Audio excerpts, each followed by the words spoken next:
Hello, നമുക്ക് giraffe planter ഉണ്ടാക്കി നോക്കിയാലോ? അതിന് വേണ്ടിയിട്ട് നമ്മൾ ജേംസിൻ്റെ ബോൾ എടുത്തിട്ടുണ്ട് കേട്ടോ. അതിൻ്റെ മണ്ടയ്ക്കത്തെ പടി ഒന്ന് കവർ ചെയ്യാൻ വേണ്ടിയിട്ട് നമ്മൾ മോൾഡ് ക്ലേ വെച്ചിട്ട് ഇങ്ങനെ ഒന്ന് ഫില്ല് ചെയ്ത് കൊടുക്കുന്നുണ്ട്, ഒന്ന് കവർ ചെയ്ത് ഒന്ന് നിരപ്പാക്കി കൊടുക്കുന്നുണ്ട് കേട്ടോ.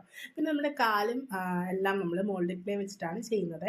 ഇങ്ങനത്തെയുള്ള പ്ലാന്റേഴ്സ് ഒക്കെ നല്ല രസമാണല്ലേ. ഇത് ഓൾറെഡി ഞാൻ കുറച്ച് ചെയ്തിട്ടുണ്ട്. ഒരു ആനയുടെ പ്ലാന്ററൊക്കെ ചെയ്തിട്ടുണ്ട്, അത് അടിപൊളിയാണ് കേട്ടോ. അത് നിങ്ങളത് കാണണേ, നല്ല ഭംഗിയാണ് അത് കാണാനായിട്ട്. എൻ്റെ ഫേവറേറ്റ് പ്ലാന്ററാണ്. അപ്പം ബാക്കി പണിയൊക്കെ നമ്മൾ ഇതുപോലെ ചെയ്തു വെക്കുന്നുണ്ട്. ജിറാഫിൻ്റെ കഴുത്തൊക്കെ നമ്മൾ ഇതുപോലെ സെറ്റ് ചെയ്ത് കൊടുത്തിട്ടുണ്ട്. കമ്പിയൊക്കെ വെച്ചിട്ട് നമ്മൾ സെറ്റ് ചെയ്ത് കൊടുത്തിട്ടുണ്ട്. പിന്നെ ഒരു തെർമോക്കോളിൻ്റെ കുറച്ചൊരു ഭാഗം ഉണ്ടായിരുന്നു കേട്ടോ. ഒരു തെർമോക്കോൾ ബോളിൻ്റെ ചെറിയൊരു ഭാഗം ഞാൻ കട്ട് ചെയ്ത് വെച്ചിട്ടുള്ളത് ഇരിപ്പുണ്ടായിരുന്നു. അതിൽ ഞാൻ ഇതുപോലെ മോൾഡിക്കിലേക്ക് കവർ ചെയ്ത് കൊടുത്തിട്ട് അതുപോലെ ഹെഡൊക്കെ ഒന്ന് സെറ്റ് ചെയ്ത് കൊടുക്കുന്നുണ്ട്.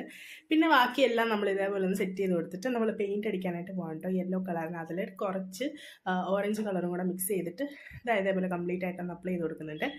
എന്നിട്ട് ഫൈനൽ റിസൾട്ട് എങ്ങനെ